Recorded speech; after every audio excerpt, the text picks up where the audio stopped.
La forma como nosotros aprendemos, así aprende Watson. Watson no es un sistema que lo sabe todo.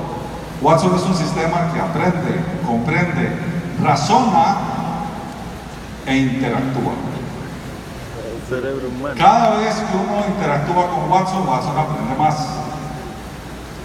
Si queremos que Watson sepa mucho de vehículos, hay que enseñarle de vehículos. Y entonces él aprende. Estos se llaman sistemas inteligentes. ¿Qué puede hacer Watson?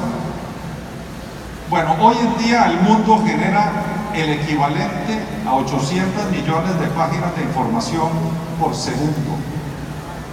Watson las lee todas.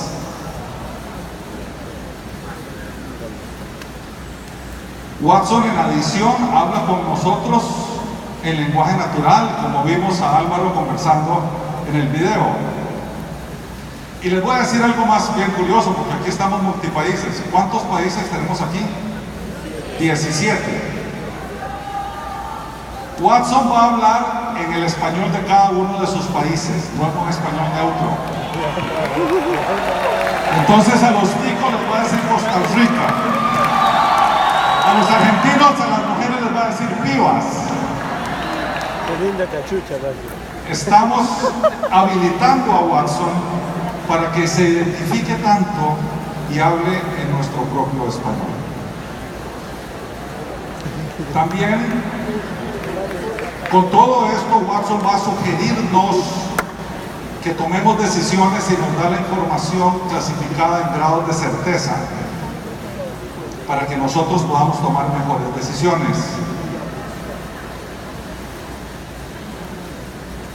Algo que claramente nosotros no podríamos hacer es que miles y miles de personas pueden estar interactuando con Watson al mismo tiempo.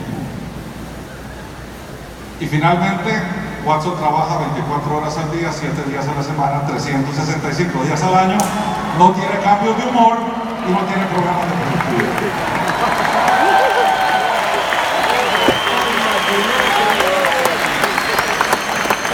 Quiero uno.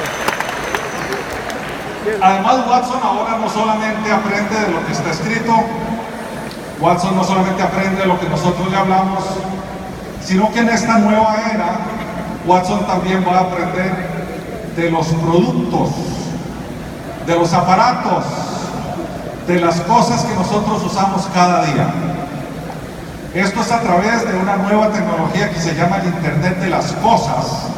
Y entonces vamos a ver nuestros electrodomésticos, nuestros vehículos, todo lo que se puedan ustedes imaginar van a tener sensorcitos que van a estar enviando información y Watson la recoge, la procesa y entonces